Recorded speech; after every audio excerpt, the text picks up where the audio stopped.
For the first time, Turkey will allow Kurdish Peshmerga from northern Iraq to enter Syria to join the battle against Islamic State in Iraq and the Levant. In recent days, the US-led coalition pounded targets in and around the Syrian border town of Kobane, and military aircraft made airdrops with weapons, ammunition and medical supplies to Syrian Kurdish forces.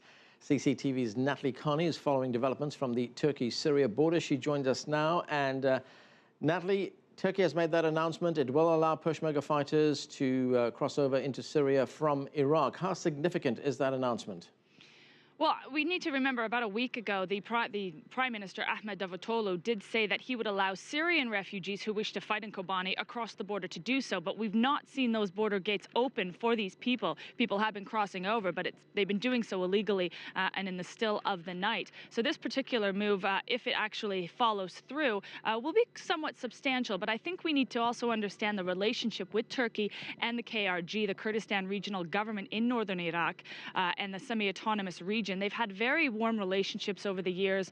Turkey has about 1,000 companies in the KRG and is invested in $15 billion in investment and trade. So the relationship there is quite warm. This is where the Peshmerga fighters are coming from. On the other side, it doesn't have this relationship with the PYD, which is the political arm in Syria of the YPG, who are the Kurdish fighters on the ground taking on ISIL at the moment. So I think that's a big distinction that needs to be made as well. Ankara also feels that the YPG fighters and its political party are somehow connected to the PKK, which is a Kurdish military wing here in Turkey that the state has been fighting a deadly war with for the last 30 years. So there's a lot of sort of distinctions to be made in that regard to better understand the situation. However, this is a move that is pleasing the US-led coalition, and particularly the Kurds here in Turkey, who have viewed Ankara as not doing very much so far to try to save the situation in Kobane. Right, very complicated and lots of moving pieces. Now, the United States is playing a role mainly from the air. It is airdropping supplies, including weapons and other supplies to Kurdish fighters. How sure is the coalition that these supplies are getting to the right fighters? Well, I don't think it is 100% completely sure that they have landed in the right hands. We have heard from the PYD that these weapons they have received weapons in large supply. But even the U.S. has said that it's going to take some time before they can be absolutely sure that they have made it into the right hands. But this is particularly why Turkey has played sort of a back seat so far and really was hesitant in joining the U.S.-led coalition for quite some time, because they did not want to see any weapons get into the wrong hands. At the time, of course, the U.S. was only talking about playing such a move.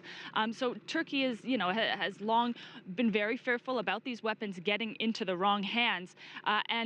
While Turkey did know about the airdrop, the U.S. did call Erdogan, the president, and let him know that this was going to happen. Turkey did refuse the use of its airspace. So I don't know how the relationship, the diplomatic relationship, is going to go from here on in, but it's certainly it's certainly going to be a black mark in that relationship. Right, and we also have a growing humanitarian crisis in the region. Something like 200,000 people have fled from Kobane, that border town, into Turkey. How is Turkey handling that humanitarian crisis? Well, we actually just had a visit from the UN humanitarian chief Valerie Amos, who came to Suruç, the town on the border with Kobane, to visit the upwards of 100,000 refugees that did flee pretty much overnight into this small city whose population has pretty much doubled. And she did mention that she was very proud of Turkey's efforts in helping the humanitarian needs of these people, and also said that the UN had underestimated the large amount of Syrians all in Turkey, and that number is upwards of 1.6 million people.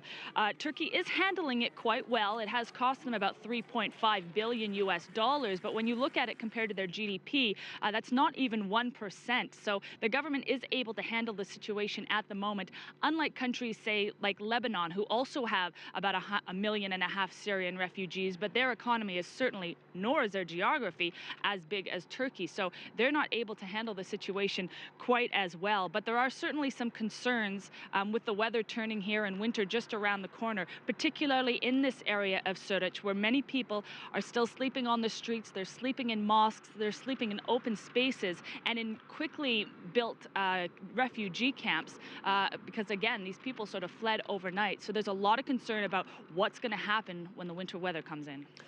Thanks, Natalie. CCTV's Natalie Carney there reporting from the Turkey-Syria border.